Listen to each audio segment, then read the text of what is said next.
मोहम्मद। आप देख रहे हैं प्रोग्राम दी लंदन आई और मैं हूँ शिराज खान। प्रोग्राम में खुश आमदीद।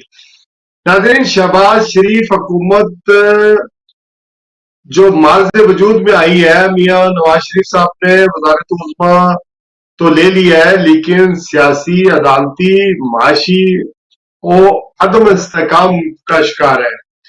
अदारों में टकराव है और ये टकराव जो है इससे मुल्क के मसाइल बहुत ज्यादा बढ़ गए हैं। बजट तो आ गया है, लेकिन 1 जुलाई से इस बजट पर अमल दरामद शुरू हो जाएगा। खाने पीने की एशिया से लेकर तमाम तर जो बिल्लात हैं उन पर अजाफी टैक्स लगेगा।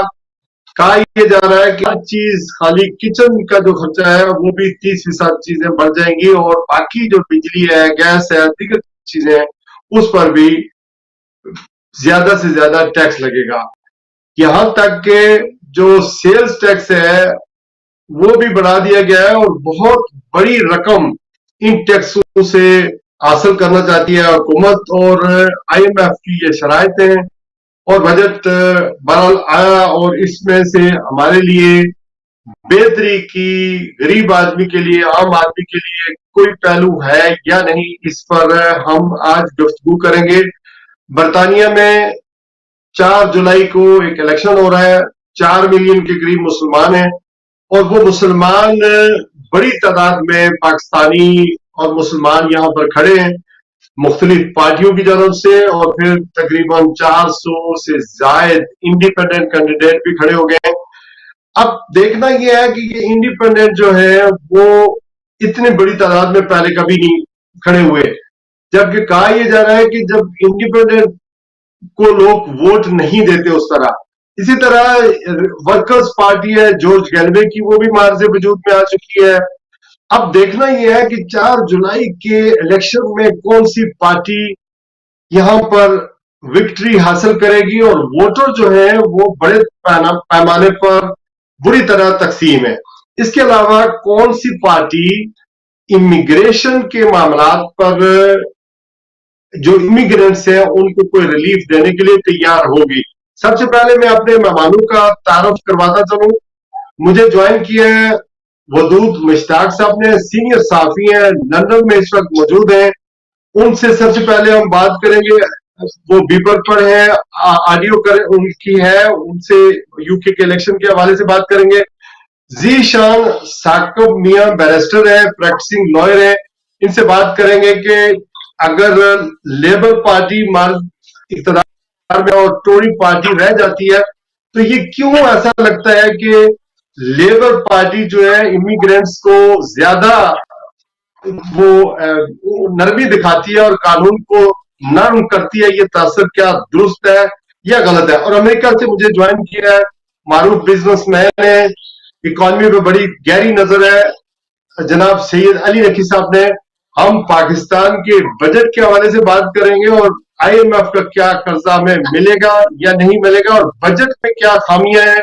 क्या अगर शहबाज शरीफ हुकूमत ना होती, इमरान खान की हुकूमत होती या पीपल पार्टी ये बजट पेश करती, तो क्या कुछ इसमें बुनियादी तौर पर वो गलतियां हैं जो ना करती और जो कुछ हमारी माशी हालत है उसमें क्या कुछ बेहतरी लाई जा सकती है? गरीब आदमी के लिए क्या है और ओवरसीज में बसने वाले पाकिस्तानी क्या पाकिस्तान में इन्वेस्टमेंट करने के लिए तैयार हो जाएंगे या नहीं हो जाएंगे? सबसे पहले मैं, अगर आप इजाजत दें तो वदूद मुश्ताक साहब से जरा बात कर लूं। यहाँ के इंतखाबात हो रहे हैं। वदूद साहब, आप मुझे सुन पा रहे हैं? बिल्कुल, आपकी आवाज बिल्कुल आ रही है, मैं सुन पा रहा हूँ आपकी आवाज। अच्छा, मुझे सिर्फ ये बता दें सर कि ये 471 के करीब तकरीबन इंडिपेंडेंट खड़े हैं। ये पहली दफा हुआ है कि इतने बड़े पैमाने पर इंडिपेंडेंट खड़े हो गए, इसकी क्या वजह है? देखिए सर जी, बात यह है, शराफत के इंडिपेंडेंट का खड़े होना बड़ा एक अनफॉर्चुनेट है। इससे ये तारीख में पहली दफा हुआ है कि इतनी बड़ी तादाद में हुए। हालांकि सिर्फ अगर आप गुज़िश्ता पार्लियामेंट में नजर डालें तो सिर्फ 15 लोग थे जो आजाद उम्मीदवार इलेक्ट हुए थे, और इस दफा खड़े हैं उनमें से कितने कामयाब होते हैं ये तो बात की बात है, लेकिन रुझान सिर्फ ये है कि उन्होंने एक ही मामले को अपने सामने रखा हुआ है और वो है गजा का मामला। اور غزہ کے معاملے کے آپ ایک اس بنیاد پر وہ تو آج نہیں تو کل حل ہونا ہے، کل نہیں تو پرسوں حل ہونا ہے، لیکن یہ انتخابات جو ہے وہ 5 سال کی مدت کے لیے ہوتے ہیں، اور 5 سال کی مدت میں انڈیپینڈنٹ نے صرف غزہ کو ہی نہیں لڑنا، لوگ جو ہے وہ اس بات پر بڑا سوچ سمجھ کر ووٹ ڈالیں گے۔ اور آج جیسے آپ تازہ ترین یوگو سروے آپ ملاحظہ کریں تو اس سے ہمیں یہ اندازہ ہو جاتا ہے کہ کچھ ایسے خاص محرکات ہیں کہ لیبر پارٹی کے حوالے سے جو ہو ان کو بہت زیادہ سپورٹ مل رہی ہے۔ اور آج کے سروے میں اگر آپ کو بتاؤں اس کے مطابق لیبر پارٹی جو ہے وہ 425 ریکارڈ قسم کی جو ہے وہ نشستیں لے رہی ہیں۔ یہ میں نہیں کہہ رہا ہوں، یہ یوگو سروے جو آج شائع ہوا ہے یا جو آج جاری ہوا ہے یہ اس میں کہا گیا ہے۔ اور لبرل ٹوری پارٹی جو ہے اس کے بارے میں جو اس سروے میں بات سامنے آئی ہے کہ 200 شکست، تاریخ کی بدترین شکست ٹوری پارٹی کو ہونے چاہیے، جس میں صرف اس کو 108 نشستیں ملنے کا امکان ہے۔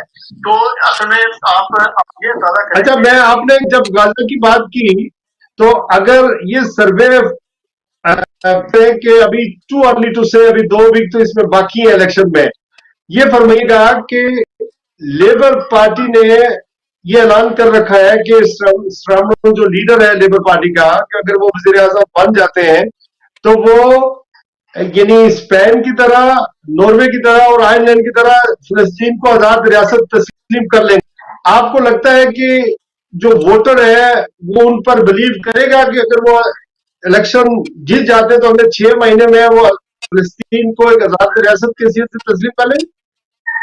دیکھیں صاحب، بات یہ ہے کہ اگر ہم یہ تصور کریں کہ آج صرف غزہ کی بنیاد پر ووٹر جو ہے وہ یا فلسطین کی بنیاد پر ووٹر جو ہے وہ ووٹ دے گا تو مجھے لگتا ہے کہ یہ شاید اتنا صحیح نہیں اندازہ کہ ووٹر جو ہے وہ محض غزہ کی بنیاد پر یا فلسطین کی، یہ اس میں کوئی شک نہیں ہے کہ یہ بہت ہی بڑا ڈیزاسٹر ہے، بہت تاریخ کا بڑا ڈیزاسٹر ہے، لیکن ووٹر جو ہے وہ اس وقت اس بنیاد پر شاید ووٹ نہیں دے گا۔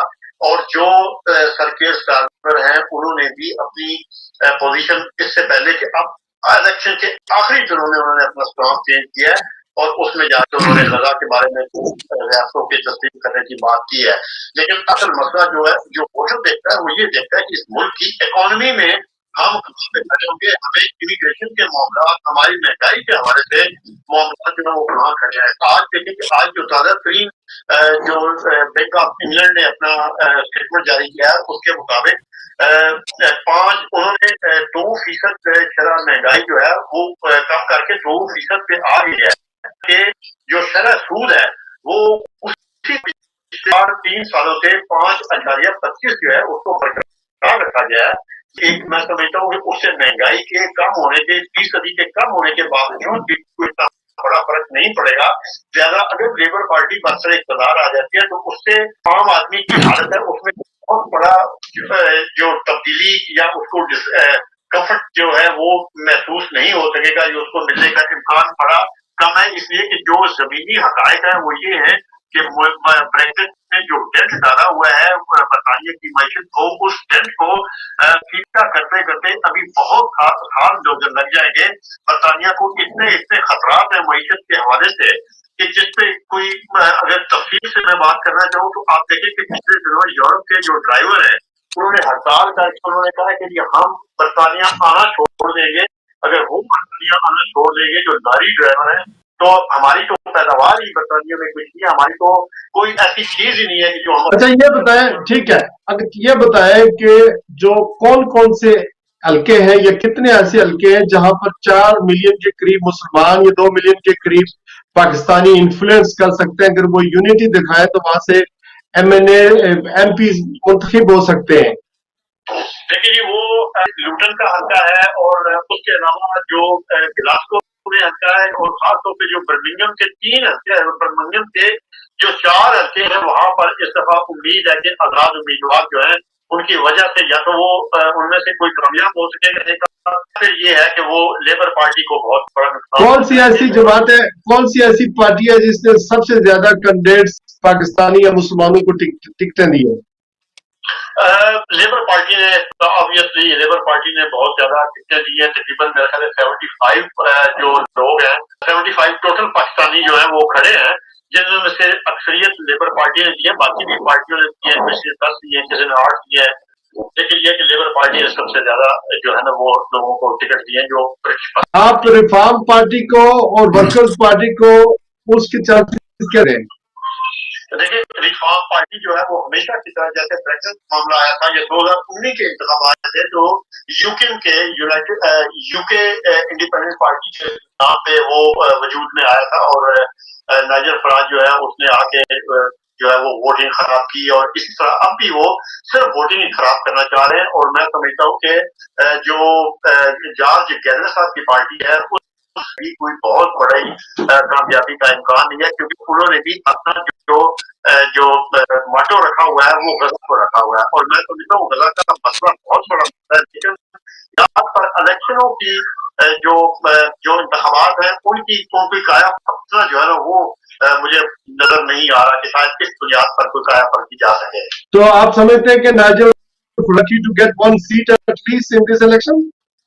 नो, मुझे नहीं लगता उसके इंडिपेंडेंट उसने अपने काफी लोग खड़े किए हैं, लेकिन उसकी अगर कोई सिंगल सीट भी मिल जाए तो शायद ये हम नहीं कह सकते कि सिंगल सीट निकाल ले। Thank you very much. आपका तजिया नेक्स्ट प्रोग्राम में इंशाल्लाह सुनते रहेंगे। अपना बहुत सारा ख्याल रखिएगा। Thank you for your time. वजूद मुश्ताक साहब बोल रहे from London, out and about coverage कर रहे हैं, तो उन्होंने अपना वक्त दिया। बैरिस्टर साहब, आपने तजिया सुना, इसमें कुछ आप ऐड करेंगे? मैं पहले कानूनी नुक्ता नजर पर भी बात करूंगा, इमिग्रेशन पर बात करूंगा। जी बैरिस्टर साहब, थोड़ी बात ऐड करूंगा कि जो इंडिपेंडेंट कैंडिडेट्स आए हैं, ये कोई अनफॉर्चुनेट सिचुएशन तो नहीं है, इससे तो मैं टोटली डिसएग्री करूंगा। बेसिकली ये डिससेटिस्फेक्शन है लोगों की, स्पेशली मुस्लिम रीजन के जो पॉपुलेशन है यूके में, उनकी डिससेटिस्फेक्शन है on labour policies and on conservative policy, जिसकी वजह से उन्होंने, क्योंकि उनकी बात नहीं सुनी जा रही। और आपको पता है कि जो भी आपके मेंबर ऑफ पार्लियामेंट है या पार्लियामेंट्री कैंडिडेट है, उनको जो पार्टी पॉलिसी है they are bound to follow party policy. और आपको पता है कि बहुत से जो काउंसलर हम मुस्लिम जी बिल्कुल आप बात सही कर रहे हैं, लेकिन उनका ये कहना था कि इंडिपेंडेंट कैंडिडेट्स का इलेक्शन में जीतना बड़ा मुश्किल होता है। आपको पता है कि लेबर लीडर जेरेमी कोर्बन जो है वो साबिक लीडर है लेबर पार्टी के, उनकी सीट भी निकलती हुई नहीं मुझे नजर आ रही है, क्योंकि वहां भी उनको बड़ा टफ टाइम मिल रहा है। देखें, इलेक्शन जीतना ना जीतना एक इशू है, लेकिन जो डेमोक्रेटिक सिस्टम है उसमें जो आपका जो वो है आपकी जो पॉपुलेशन है उसकी जो वाद है उसका सुना जाना भी डेमोक्रेटिक सिस्टम का हिस्सा है। अगर इंडिपेंडेंट कैंडिडेट एक जो डिससेटिस्फैक्टरी इस टाइम जो सिचुएशन है स्पेशली इन अमंग कम्युनिटी, उसकी बात बन के एक किसी भी पार्टी को अगर नुकसान पहुंचा सकते हैं, बेशक वो नहीं जीत सकते, लेकिन वो अपना जो पॉइंट ऑफ व्यू है वो तो कन्वे कर सकते हैं। और आपको पता है ना सिर्फ मुस्लिम पॉपुलेशन बल्कि non Muslim population including Jews and Christians जो कि जो ह्यूमन राइट्स की बेस पे दोनों मेजर पार्टीज की पॉलिसीज के खिलाफ है on the point of Gaza and Palestine, तो वो भी अपना अगर इंडिपेंडेंट पार्टीज को वोट देते हैं या वो वोट नहीं देते किसी पार्टी को, तो ये बहुत बड़ा जो डैमेजिंग इफेक्ट होगा फॉर टू मेजर पार्टीज। अच्छा, ये बताइएगा कि लेबर पार्टी और कंजर्वेटिव पार्टी जो अभी मतलब दोनों नेक टू नेक जा रही है, या लेबर को ऑब्वियसली एज है, जो YouGov का भी सर्वे बताता है, इमिग्रेशन के हवाले से दोनों पार्टियों में बुनियादी फर्क क्या है?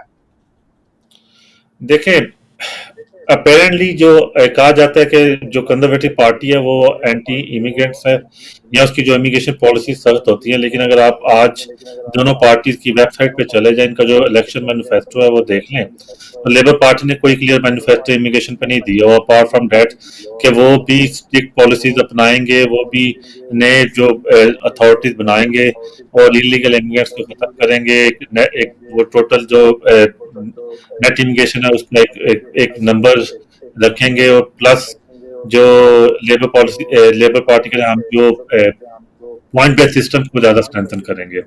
and same things are being spoken by conservative but in very clear terms. उनका जो मैनिफेस्टो है बड़ा क्लियर है और उन्होंने एग्जैक्टली प्लान अपना ले डाउन किया और उसी को वो कंटिन्यू करेंगे. अपार्ट फ्रॉम के जिस पर उनको आज सेटबैक मिल रहा है वो है रवांडा, जो है कि वो यहाँ से जो असाइलम सीकर हैं स्पेशली जिनका स्केल नेम नहीं बनता, वो कह रहे हैं कि हम उनको रवांडा भेज देंगे. उनको सेटबैक मिल रहा है जो कि टेक्निकल और लीगल पॉइंट ऑफ व्यू से मिल रहा है. लेकिन अगर आप मैनिफेस्टो दोनों का कंपेयर करें तो कंजर्वेटिव पार्टी का क्लियर मैनिफेस्टो है जो कि हम लॉयर्स भी कहते हैं कि unless you are out of Geneva Convention, you can't do anything in terms of changing your policies on asylum. तो कंजर्वेटिव पार्टी का क्लियर मैनिफेस्टो कह रहा है कि हम इंटरनेशनल लॉबिंग करेंगे और जिनेवा कन्वेंशन में हम अमेंडमेंट्स लाएंगे ताकि we still stay part of Geneva Convention, but it will promote the immigration or asylum or protection as per current scenario, not as per scenario that was in 1948. So if you look at manifesto, जी, Labour party manifesto में जो migrants है इसमें उन्होंने नरमी करने का इशारा दिया है, लेकिन मेरा जो स्पेसिफिक बिल्कुल स्पेसिफिक सवाल यह है कि विजिट वीजे पे, वर्क परमिट वीजे पे या स्पोर्ट्स वीजे पर यानी क्या बुनियादी तौर पर सहूलतें मिल सकती हैं या आसानियां हो सकती हैं, मुमकिन तौर पर क्या तब्दीलियां आप देखें इशरात साहब, बड़ी सिंपल बेसिक बात है. चाहे आप डॉक्टर नकी साहब भी इसको सपोर्ट करेंगे अमेरिका में बैठ के, आपकी जो इमिग्रेशन पॉलिसीज होती हैं वो आपके जो एक कंट्री के ट्रेड रिलेशन से लिंक करती हैं. आपके जिस कंट्री के साथ इंटरेस्ट जितने ज्यादा स्ट्रांग होते हैं, आपका ट्रेड रिलेशन जितना स्ट्रांग होते हैं, उतनी आपकी इमिग्रेशन पॉलिसी उतनी फ्लेक्सिबल होती है उस कंट्री के लिए. तो ये जनरल आपने जब आप इमिग्रेशन पॉलिसीज की बात करते हो या इकोनॉमिक पॉलिसीज या इवन फॉरेन पॉलिसी की बात करते हो, हम जब इकट्ठे होते हैं सोशल इवेंट्स में एज अ पाकिस्तानी कम्युनिटी और एज अमंगस्ट अदर कम्युनिटीज, हम कहते हैं जी we are part of UK, so we need to look after the interest of UK even though we have some background and we even look after the interest of our countries.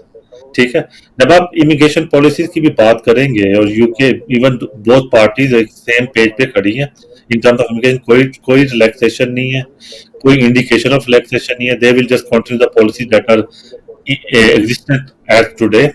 और जो मैंने बात की है कि जो conservative जो manifesto है वो बड़ा क्लियर है, हमने ये काम करना और हमने इस तरह करना है.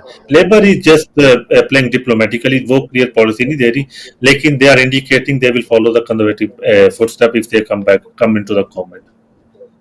अगर पार्टी जैसे कि प्रेडिक्ट किया जा रहा है कि वो इक़्तिदार में आ जाएगी, ये जो असालम के केसेस है थाउजेंड्स ऑफ असालम पेंडिंग है, प्रोसेस में बहुत अरसा हो गया लोगों के प्रोसेस में अंडर कंसिडरेशन है, वो हमेशा लेबर पार्टी माजी में तो व्हाइट पेपर जारी करती रही है. तो कोई इस तरह का आप समझते हैं कि व्हाइट पेपर जारी करके ये जो लोग हैं जिनको यहाँ जो लीगली रह रहे हैं या मतलब इलीगली रह रहे हैं, तो उनको कोई एमनेस्टी भी मिलेगी और ये जो केसेस पेंडिंग है वो उसमें कोई प्रोसेस में तेजी आएगी या नहीं आएगी? जी, जब मैं इमिग्रेशन पता है बड़ा एक्टिव प्रैक्टिस करता था, मैं टीवी करता था, लोगों एडवाइस करता था, मैं हमेशा एक बात कहता था कि पॉलिसीज आर ऑलवेज देयर, ये आप पे डिपेंड करता है आप उनको कैसे अवेल करते हो और कैसे उनसे बेनिफिट लेते हो. जैसे लेबर ने एक पॉलिसी की कि जो पेंडिंग केसेज हैं, बैकलॉग है, आप अपनी एप्लीकेशन दें और हम उसको प्रायोरिटी बेसिस पे डील करेंगे, जिसको हम लेगेसी स्कीम कहते थे बैक इन 2006-7-8 में. ठीक है, तो उस पे काफी लोगों ने फायदा उठाया कि उनके काफी देर से पेंडिंग है, उनको कुछ रिलीफ भी मिला. लेकिन अगर आपके केस में मेरिट्स होंगे तो आपको रिलीफ मिलेगा. At the end of day जो एग्जेक्टिव है या जो जुडिशरी है उसने तो आपके केस के मेरिट्स देखने हैं कि आपके कैसे मेरिट्स हैं. जो ब्लैंकेट पॉलिसी तो मेरा नहीं ख्याल कि आजकल के दौर में कोई भी कंट्री ऑफर कर सकता है, फॉर द रीजन के रिसोर्सेज ऑलरेडी लिमिटेड और जो काफी अनएम्प्लॉयमेंट ऑलरेडी ज्यादा इस टाइम पे. ये जो रिफॉर्म्स पार्टी है नाइजल फराज की, इसको आप किस तरह देख रहे हैं? वो कह रहे हैं सिंगल उनका एजेंडा ये है फेयरनेस और रिफॉर्म्स अबाउट इमिग्रेशन की बात करते हैं. जब वो यूके में थे तो वो कह रहे थे British jobs for British people. वो एक प्रेशर ग्रुप तो बना था जिसकी वजह से 2016 में हमने रेफरेंडम कराया और फिर हम यूरोप से अलग हो गए. देखें, एक चीज़ है कि आप एक तहरीक चलाते हो, आपकी मूवमेंट होती है। एक चीज़ होती है कि आप डिलीवर करते हो और आप डिलीवर कर सकते हो। अब आप यहाँ पे रहते हो, आपको और मुझे पता है कि जो स्किल जॉब्स हैं उसकी हमेशा शॉर्टेज होती है, उसमें हमेशा एम्प्लॉयमेंट अवेलेबल होता है, उसमें हमेशा यूके दूसरी कंट्री से रिक्रूटमेंट करता है। उस पर यूके भी रिफॉर्म ठीक है, पार्टी कुछ भी नहीं कर सकती अनलेस आपके पास ठीक। Local educated qualified people available हो। आज भी तो आपका आप एनएचएस ओवर जी 70% एनएचएस को, ठीक है जी, प्लीज चल कंटिन्यू। रहा है और आपका जो अब सिस्टम है लोकल गवर्नमेंट, उसके एम्प्लॉयज आप अगर आप देखें, आप 10-15 साल पहले चले जाएं और आज के देखें, तो आपको आज आज आपकी आपकी यूनिवर्सिटीज में आप चले जाएं तो एडमिनिस्ट्रेशन ब्लॉक में आपकी लोकल काउंसिल में 50 to 70% जो है एथनिक मिनॉरिटीज के लोग बैठे हुए हैं, क्योंकि they are qualified to take jobs. इसमें कोई रिफॉर्म पार्टी या कोई कुछ भी नहीं कर सकता। सिंपल एक जो नेचर का कानून है, आप एक क्वालिफाई करते हो एक सिस्टम में, आप उसमें बेनिफिट लेते हो, आपको जॉब मिलती है, आपको एम्प्लॉयमेंट मिलती है, आपको इमिग्रेशन मिलती है। अच्छा, तो ये फरमाइएगा कि जॉर्ज गैलवे की पार्टी को आपसे अब तजिया भी लेंगे, इसको किस तरह आप देख रहे हैं वर्कर पार्टी को? जॉर्ज गैलवे की party is going to be like a bubble. इस टाइम है, आई थिंक इलेक्शन के बाद बबल खत्म हो जाएगा और उसके बाद ये नहीं आ सकेंगे। इनका मेरा नहीं ख्याल ये they will continue after election. तो पैसे तो कुछ बन जाएंगे ना, पहले भी इन्होंने एक पार्टी बनाई थी, उसमें भी टिकट काफी लोगों को दिए थे। इस वक्त मैं ये कमेंट नहीं कर सकता। चलो, अच्छा, मैं जरा नकी साहब से बात करना चाहता हूं कि आपको इंतजार करना पड़ा, चूंकि आपका सेगमेंट सारा इस पर है, इकोनॉमी पर है, और आप बिजनेसमैन भी हैं। बैरिस्टर साहब भी मेरे साथ रहेंगे, चूंकि ये भी सियासी तौर पर और माशी तौर पर बड़ा अच्छा पाकिस्तान के मामलात में बहुत इन है, और जब पाकिस्तान का रिसेंट विजिट करके आए तो ये भी ऑब्वियसली कहीं ना कहीं कमेंट्स भी कर देंगे और बात भी कर सकते हैं। ये फरमाइएगा, ये जो बजट आया है नकी साहब, इसको आप किस तरह देख रहे हैं? बुनियादी गलतियां क्या है इसमें? देखिए, बजट तो जाहिर है उन्होंने देना ही था, लेकिन ये जो बजट है, it is just a wishful thinking. That's what it is. It is far from reality. If you look at it, इसमें बहुत सारे flaws हैं. वो flaws not necessarily are because of the current regime only, but they are persistent in Pakistani society or political system or social system from long time. Over the last 60 some years. उसमें अगर आप देखें हर चीज़ जो है, अगर barrister साहब भी law practice करते हैं, तो in any social sciences or legal systems, there's always a framework of rules and regulations and or set of thought processes. So the basic flaws जो हमारी society में develop हुए हैं over the years, they are enormous. Or actually flaws, you can also call them as if you look at why nations fail or why nations are successful, so some of these things really apply to that. So in Pakistan mein, as you know, there's no pluralistic way of doing things. That doesn't exist there. Political institutions they are based on authoritarianism, or now actually even on fascism. And then weak central government, that created a very weak central government, which doesn't have much of a man. Actually, that whole thing, the Form 47 and Form 45 debacle. So if you are that far down in that rabbit hole, तो उसमें से निकलना जो है बहुत मुश्किल है। तो ग्रोथ जो है, नॉर्मली जो अथॉरिटेरियन गवर्नमेंट्स होती हैं, they cannot be successful actually on a long term, especially, but in this case they won't be successful in whatever they're seeing. It is also, whenever all of this is being done for IMF loan of $6 to $8 billion, and foreign aids will not pull Pakistan out of the poverty. There are many other things which Pakistan has to do if they have to really exist as a viable nation.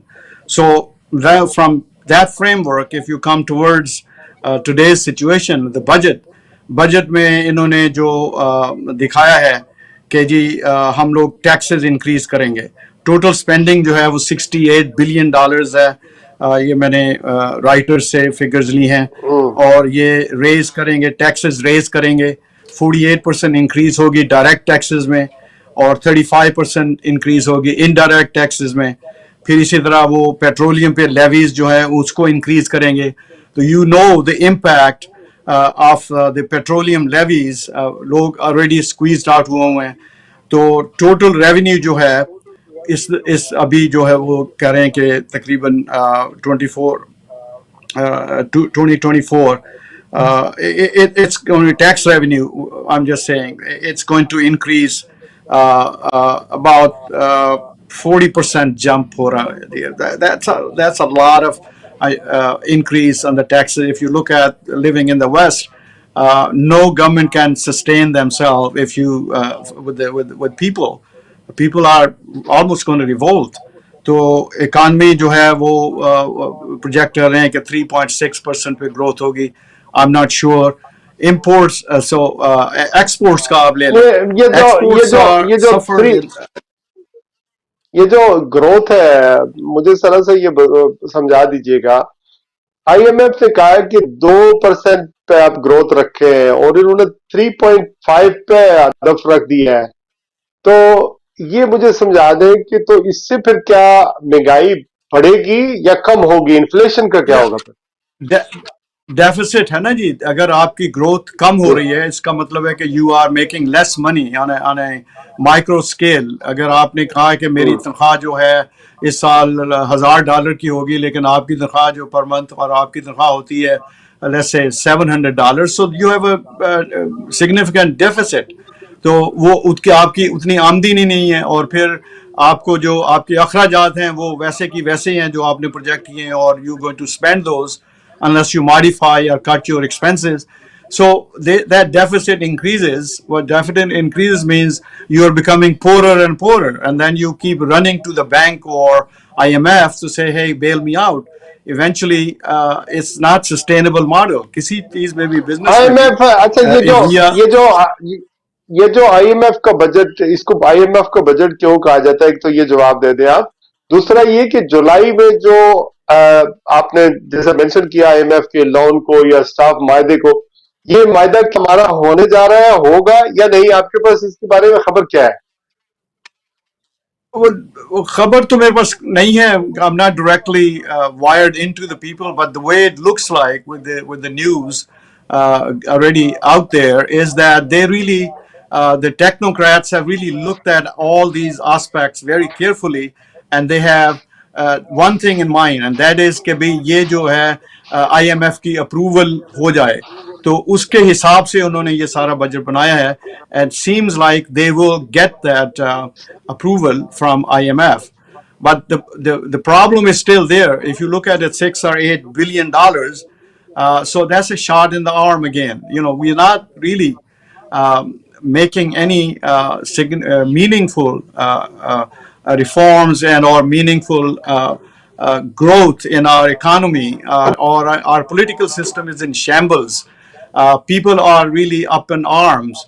So all of your जो economy है वो तो base करती है आपकी stability within a country. तो stability तो है नहीं. Actually there's no stability at all, and no one is actually. तो आप ये कह रहे हैं कि 12,970 अरब रुपए के टैक्स बनाने का जो दबाव है, उसमें आप ये कह रहे हैं कि ये जो टैक्स लगेंगे, यानी किताबों पर भी टैक्स है, हर चीज पर भी टैक्स है, तो आम आदमी के लिए फिर इसमें इस बजट में तंगदस्ती है, मुश्किलात है, और मुल्क किस तरफ जा रहा है. तो बेसिकली कर्जे बढ़ रहे हैं. मसलन नया टैक्स जो है 1,500 रुपया फी कैसे है, जो हर शहरी को इजाफी देना होगा, यानी 20,000 रुपया हर शहरी बेसिकली मकरूज हो जाएगा یہ جو نئے ٹیکس ہیں اور نیا جو یہ سارا سسٹم انہوں نے متعارف کروایا ہے، تو اس کے باوجود جو نئی حکومت ہے اس نے 75 ارب روپے جو ہے وہ ایم این ایز کو فنڈز دیے ہیں، اور یہ 75 ارب روپیہ جو ہے خالی یہ جو ترقیاتی رشوت ہوتی ہے جو ایم این ایز کو دیا جاتا ہے کہ آپ اپنے حلقوں میں خرچ کر سکتے ہیں، تو 75 ارب میں سے ایک کو تو کم از کم 50 کروڑ تقریباً ملے گا، لیکن مسئلہ یہ ہے کہ اس کے اوپر جو سود ہوگا وہ ہمیں 20 ارب روپیہ اور دینا پڑے گا، جو ہم ایم این ایز کو 75 ارب دیں گے، ایک سال میں اتنا 20 ارب اس کے اوپر سود بڑھ جائے گا۔ this is one factor. آپ اگر دیکھ جی اب کی آواز تقریباً تھوڑی سی you know G in our country in USA اور ہوتا ہوگا، لیکن آپ نے وہ خبر سنی ہوگی کہ can you believe with all due respect to the barrister صاحب کہ انہوں نے پاکستان بار کو بھی کوئی 1 ارب روپے دیے ہیں یا کیا ہے؟ تو I don't think that happens in the West کہ بھی آپ بارز کو بھی پیسے دینا شروع کر دیں. Usually those are self sustaining entities.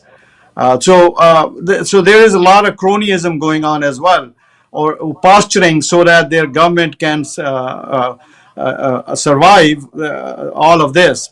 So which is very hard because again a coalition government People's Party has their own interests. They are looking for their share. So it's not really conducive کہ جو the whole budget جو ہے وہ لوگوں کے لیے نہیں ہے، یہ تو to maintain their status quo, they can stay in the power, get some more funds, 6-8 billion dollars, and then see whatever, how much are they going to steal out of that or give it to the people they like. So آپ یہ بتائیں کہ پاکستان میں ظاہر ہے there is always another way of doing things. When they use these new tax rates and systems, you think people are going to pay those taxes? They're going to probably, only people who are going to pay taxes are who are forced to do that, especially the working class, جہاں ان کی تنخواہ میں سے کاٹ لیتے ہیں. تو اچھا آپ سے میرا میرے 2-3 سوال ابھی باقی ہے. تو فارن انویسٹمنٹ کی ہم بات کریں گے، لیکن بیرسٹر صاحب سے مجھے ذرا پوچھنے دیں کہ بیرسٹر صاحب ہر چیز پر ٹیکس لگ گیا ہے، ایون کتابوں پر پہلی دفعہ 6% ٹیکس لگا ہے، اور اگلے سال اس کو بڑھا کر 12% ٹیکس لگے گا. یعنی کتابیں تو کبھی ایسا ہوا نہیں کہ اسٹیشنری کتابیں، ایون ہاسپٹل کے سرجیکل جو ہے آزار اس پہ بھی انسٹرومنٹ اس پہ بھی لگے، یعنی لیبارٹریز پر ٹیکس، ہر چیز پر ٹیکس ہے، لیکن زراعت پر اور پراپرٹیز کے اوپر ٹیکس کیوں نہیں لگایا گیا ہے؟ اس کی کیا وجہ ہے؟ زراعت اور کس پر کیا آپ نے دوسری جگہ پہ یہ پراپرٹیز کے اوپر ٹیکس نہیں لگایا ہے، یہ نا جو لینڈ ہے بڑے بڑے زمیندار ہیں سارے، جی ٹیکس بڑھ گیا نہیں ٹیکس کو خرید فروخت پر تو بڑا ہے، لیکن زراعت پر یعنی جو زمینیں ہیں نا، زرعی زمینیں، ان پر ٹیکس نہیں لگا. جی ٹریڈرز پہ بھی جی کس پہ ڈاکٹر صاحب کچھ کہہ رہے ہیں؟ Traders and agriculturist they are two holy grails. میں آپ کو 24 سال پہلے کی بات بتاتا ہوں. یہ ڈسکشن ہو رہی تھی جنگ فورم لاہور میں، اور یہ کویشچن آیا تھا وہاں پہ. ایک کسان لیڈر تھا، اس نے کہا جی ٹھیک ہے آپ زراعت پہ ٹیکس لگانا چاہتے ہیں، آپ مجھے چھوٹی سی بات بتاتے ہیں، آپ کسانوں کو دیتے کیا ہے؟ آپ ہمیں کچھ دیں، ہم سے ٹیکس لیں، ہم 2 دفعہ دینے کے لیے تیار ہیں. ٹھیک ہے، تو یہ بڑا جاگیردار جو ہے جاگیردار ہے، زمینوں پر ٹیکس کیوں نہیں لگتا ہے؟ زمیندار کاشتکار کو نہ لگائیں آپ، لیکن وہ جو زمیندار ہیں جو ہر چیز پیدا کرتے ہیں، ڈبل پروفٹ مانگتے ہیں، اسی پیسے سے جو ہے اسمبلیوں میں جاتے ہیں، فیوڈل لارڈز ہیں، ان کی زمینوں پر کیوں زرعی زمینوں پر قرضہ ٹیکس نہیں لگ سکتا؟ جی آپ نے اپنے کویشچن کا جواب خود ہی دے دیا.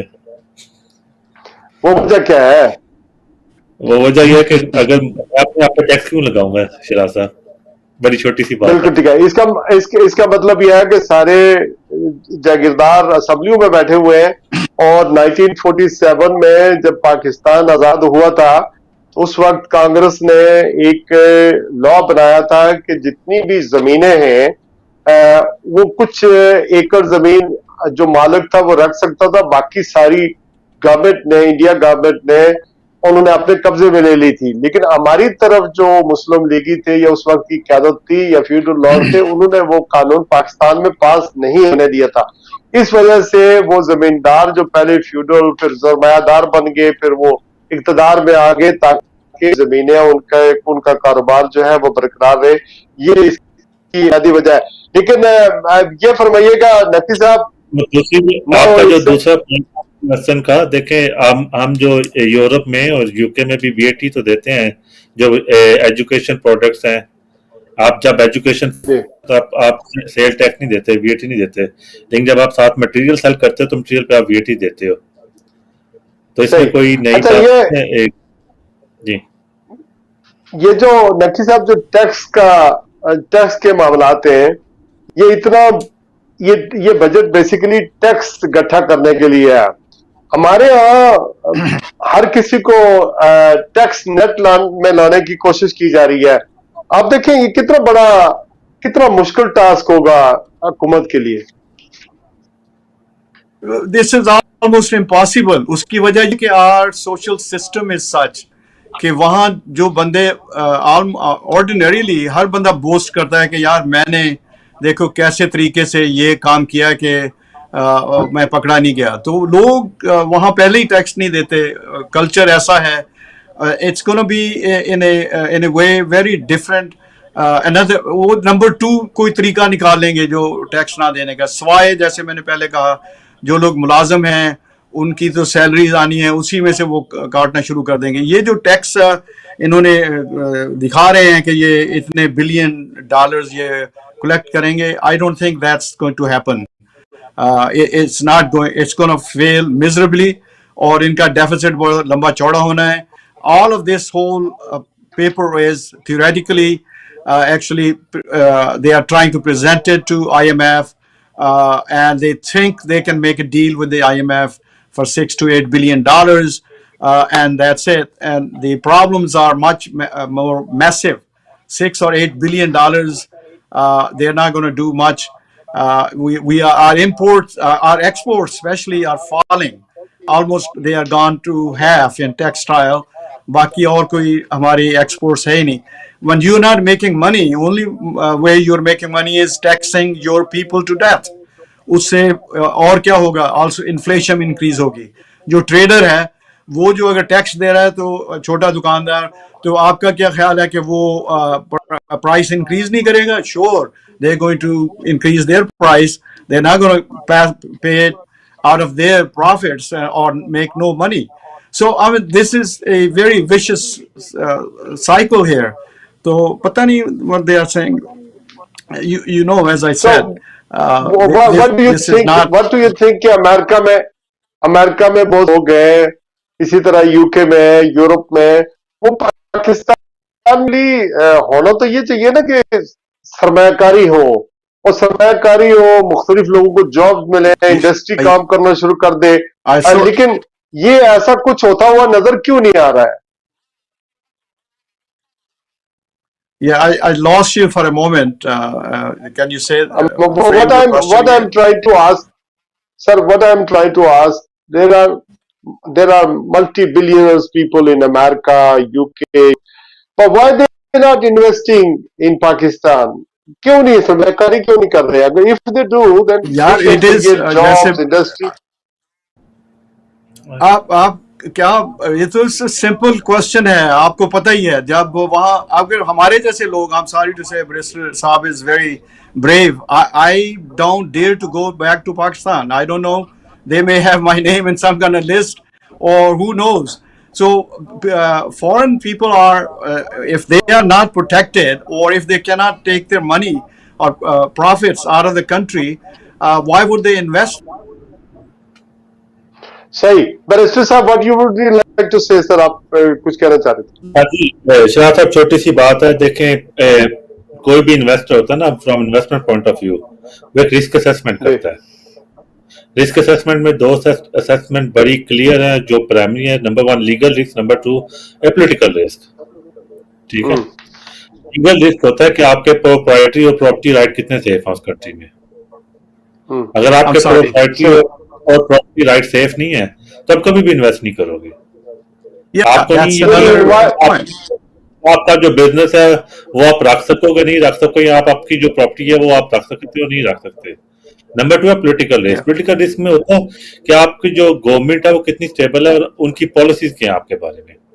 जहाँ जिस कंट्री में आपके पास फ्रीडम ऑफ एक्सप्रेशन नहीं है, फ्रीडम ऑफ स्पीच नहीं है, और आपके पॉइंट ऑफ व्यू से आपको उठा लिया जाता है, गायब कर दिया जाता है, आपकी प्रॉपर्टी पे कब्जा कर लेता है, आपकी फैक्ट्री को तोड़ दिया जाता है, आपके घर को तोड़ दिया जाता है, वहां पे कौन इन्वेस्टमेंट करने जाएगा? बेसिकली अगर आपके पास पैसे हैं इस वक्त, पाकिस्तानी खुद जो पाकिस्तान के अंदर है, वो दुबई की अगर आप बात करें तो number 1 is India, number 2 is UK, number 3 is Pakistani, उनके पैसे वहां पर है, बल्कि समटाइम्स 2 के बाद वहां पर इन्वेस्ट कर रहे हैं। अपना पैसा पाकिस्तान से निकालकर दुबई में वो बिजनेस कर रहे हैं, लेकिन पाकिस्तान में नहीं कर रहे हैं। आपकी बात बैरिस्टर साहब इस बात से सही है कि अगर आपकी सिक्योरिटी नहीं है, एनवायरनमेंट सही नहीं है, और आपको पता नहीं है कि यहाँ पर हुकूमत तब्दील होगी, स्टेबिलिटी होगी नहीं होगी, आपके साथ किस तरह डील किया जाएगा, आपको रिश्वत देनी पड़ेगी, यहाँ पर लॉ एंड ऑर्डर की सिचुएशन है, तो लोग इन्वेस्टमेंट नहीं करते। यही तो वो ख्वाब। नहीं शाह साहब, मैं आपको एक बात बताता हूँ, छोटा सा वाकया। मैं 2.25 साल पहले पाकिस्तान में था, पिछली गवर्नमेंट में। मैं चैम्बर ऑफ कॉमर्स के साथ एज लीगल रिप्रेजेंट कर रहा था टू एडवाइस ऑन टेक्निकलिटीज। हम बैठे थे फैसलाबाद चैम्बर ऑफ कॉमर्स, ठीक है, वहां पे बातें हो रही थी, तो हमने कहा हम आपके लिए क्या कर सकते हैं, आप क्या कर सकते हैं, हम यूके से हैं, ब्ला ब्ला ब्ला ब्ला। और वहां पे बिल गेट्स साहब जा रहे थे फॉलोइंग मंथ जब हम वहां पे थे, to Faisalabad chamber of commerce. तो उन्होंने कहा देखे निशान साहब, मैं वो बात करूंगा जो उनके प्रेसिडेंट ने कहा चैम्बर ऑफ कॉमर्स के, जो हमने बिल गेट्स साहब से की है। तो उन्होंने हमें पूछा आपको क्या चाहिए, आपको कितने पैसे चाहिए, आपको क्या हमारे से चाहिए, हम आएंगे तो क्या ऑफर करें। तो हमने सिंपल कहा जी हम फैसलाबाद में बैठे हैं, इंडस्ट्रियलिस्ट हैं, पैसे हमारे पास कमी नहीं है, हम पैसे लगा सकते हैं, हमें आप टेक्नोलॉजी दें जो हमारे पास जो हमें जरूरत है, जिसकी वजह से हम अपनी प्रोडक्शन ज्यादा करें और बाय एक्सपोर्ट ज्यादा कर सकें कंफर्टेबली। ठीक है, ये 2 अप्रोचेज है। एक अप्रोच ये है कि आप एक एनवायरमेंट पैदा करते हो अपने कंट्री में, जिसमें आपके पास बाहर से ना सिर्फ एक्सपर्ट आते हैं, इन्वेस्टर्स आते हैं, बल्कि टेक्निकल बड़ी बड़ी कंपनीज आपको आके असिस्ट करना चाहती हैं और आपको ऑफर करते हैं कि आपके लिए क्या करेंगे, हम आपके साथ पैसे इन्वेस्ट करते हैं, आपको टेक्निकल इंफॉर्मेशन देते हैं, टेक्निकल नो हाउ देते हैं, जो कि वेस्ट में जिससे दूसरे कंट्री तरक्की कर रहे हैं। और ऑन द अदर हैंड आप पिछले 25 साल का ऑडिट करा लें, पाकिस्तान में 35 साल का करा लें, और आप देखें कि बड़ी इंडस्ट्रीज, कार मैन्युफैक्चरिंग और बड़ी बड़ी इंडस्ट्रीज क्यों पाकिस्तान में बंद हुई हैं, और लोगों ने पाकिस्तान से अपनी इंडस्ट्री बंद करके क्यों बांग्लादेश, श्रीलंका और चाइना में जाके क्यों लगाई है। आपको जवाब मिल जाएगा कि पाकिस्तान में लोग क्यों नहीं इन्वेस्ट करना चाहते। अच्छा, what is the answer to this? साहब ने सवाल उठाया, करना क्या चाहिए नकी साहब? वो तो वही मैं कह रहा हूँ जो पहले आपको दिया है कि भाई जब तक आप proper representatives of the people of Pakistan नहीं आएंगे आगे, और ये फैशिज्म और अथॉरिटेरियनिज्म और ऑल ऑफ दीज थिंग्स जो फ्यूडल लॉर्ड्स, जब तक ये इनको आप कर्टेल नहीं करेंगे तो things are not going to get better. Curtail करे people of Pakistan, people of Pakistan. That is the power base. मुझे let me make a statement and then you both can comment. मेरे नुक्ता नजर के मुताबिक जो लोग हैं ना पाकिस्तान के, आप इसको पसंद करें, हमारे नाजरीन पसंद करें या ना करें, वो इस वक्त वोट तो इमरान खान को उन्होंने दिया और आइंदा भी देने के लिए तैयार हो जाएंगे, लेकिन इमरान खान को जेल से बाहर निकालने के लिए मेरे ख्याल में या इनकलाब को लाने के लिए वो इतने तैयार नहीं होंगे। अब यहाँ पर इस संडे को यानी 23 को लंदन में वजीर आजम की सरकारी रिहाइश के बाहर पीटीआई ने एक मुजाहरे का एहतमाम किया है। अच्छा, ये वो लोग हैं जो ऑब्वियसली पीटीआई کے ہیں, لیکن لوگوں کے سینٹیمنٹ, عام لوگوں کے سینٹیمنٹ ہیں کہ وہ بھی عمران خان کی وجہ سے پی ٹی آئی کو یا وٹ ایور سپورٹ کرتے ہیں, ان کے جذبات ہیں. اگر واقعی یہ لوگ عمران خان کے لیے کوئی مظاہرہ کرنا چاہتے ہیں, کچھ کرنا چاہتے ہیں, تو بڑے نمبرز پر لوگ ٹرن اپ ہو سکتے ہیں, آ سکتے ہیں اور پرامن مظاہرے کر سکتے ہیں. یہاں پر ایم پیز ان کو انفلوئنس نہیں کر سکے. اچھا, اسی طرح باقی کے لوگ عمران خان کے ساتھ ووٹ دینے کے لیے تیار ہو جاتے ہیں, لیکن جیسا کہ ہم نے 8 فروری کو دیکھا, سارے ہڈل برداشت کر دیے, لیکن کسی انقلاب کے لیے نہیں وہ سب نکل سکتے, ڈرتے ہیں چونکہ جان عزیز ہوتی ہے وہاں پر. جس طرح کے معاملات ان کے ساتھ جیلیں ہو گئی ہیں, تو پھر تبدیلی اور معاملات کس طرح آگے بڑھیں گے, یہ بتائیں مجھے. Well, it's a stepwise approach, you know. یہ بات بھی صحیح ہے, یہ بات بھی صحیح ہے کہ آپ نے اقرار تو نہیں کیا ہے کہ آپ عمران خان کو سپورٹ کرتے ہیں یا پی ٹی آئی کو سپورٹ کرتے ہیں, لیکن آپ نے خود ہی کہہ دیا کہ میں پاکستان جانے سے ڈرتا ہوں کہ پتہ نہیں میرا نام کہیں ان کے پاس ہوگا نہیں. اور اگر یہ سچویشن ہے اور یہ جذبہ ہے قوم کے اندر, تو تبدیلی کیسی ہوگی, لوگ کیسے, کنٹرول کون کرے گا؟ اب عمران خان, اگر آپ پاکستان کی اسٹیبلشمنٹ کی بات کریں, پاکستان کی پارٹیوں کی بات کریں, سیاستدانوں کی, تو basically he has conquered everybody while sitting in the jail. لیکن لوگ تو باہر ہیں نا, آزاد ہیں, وہ کچھ کر نہیں سکتے. جی, آپ کے کمنٹس کرنا چاہ رہے تھے بیرسٹر صاحب. جی, میں نے کہہ دیا جو کہنا تھا. دیکھیں جو پاکستان کی معیشت ہے, پاکستان کا لا اینڈ آرڈر ہے, یا پاکستان کے دوسرے مسائل ہیں, کیا یہ پی ٹی آئی کے ورکرز کا مسئلہ ہے کہ پاکستانی کا مسئلہ ہے؟ پہلا پاکستانی کا کوشچن مسئلہ, ہر پاکستانی کا مسئلہ. اس لیے اس کو کرٹیل کرنا, جو پاکستان میں اس ٹائم سب سے بڑا جو ایشو چل رہا ہے, سیکٹیرینزم پہلا ایشو ہے. دوسرا ایشو یہ ہے کہ جو پولیٹیکل ڈویژنز آ گئی ہیں, جس میں ایک ورکر دوسرے ورکر کو ایک ویری ڈیپ میننگ نام سے پکارتا ہے کہ آپ یہ اور آپ یہ ہو, ٹھیک ہے, تو یہ نہیں کہتا آپ میں بھی پاکستانی ہوں. اور اس ٹائم جو پچھلا سال تھا اور یہ سال تھا, جتنے بھی پولیٹیکل پارٹیز ہیں, ان کے پاس بیسٹ چانس تھا کہ وہ 75 سال کے پرانے سسٹم کو اٹھا کے پھینکتے, اپنے پولیٹیکل ڈفرینسز کو چھوڑتے اور اکٹھے ہو جاتے. اگر اس ٹائم یہ سسٹم کو وہ کھاڑ کے نیا سسٹم لے جاتے, نئے لا لے جاتے جو کلونیل لا کو ختم کرتے, تو اسٹیبلشمنٹ کو کرٹیل کر سکتے تھے. لیکن ایٹ دا اینڈ آخری سوال آپ نہیں باہر نکلتا. میں نے نکلنا ہے تو مجھے ایک لیڈرشپ چاہیے, یا میں خود لیڈر بن جاؤں.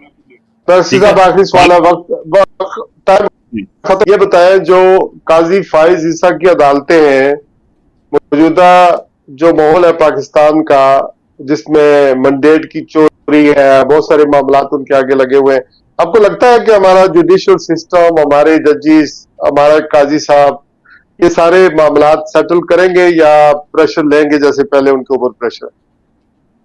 جی, وہ پریشر نہ بھی ہو تو وہ کچھ بھی سیٹل نہیں کریں گے. میں آپ کو چھوٹا سا بات بتا دیتا ہوں. تو یہ چلے گا.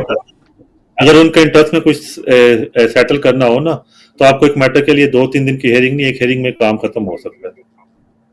صحیح. آپ کیا کہیں گے؟ آخری بات ہے 30 سیکنڈ, نقی صاحب.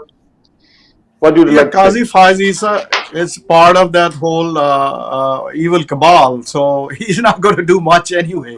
He's very partisan character.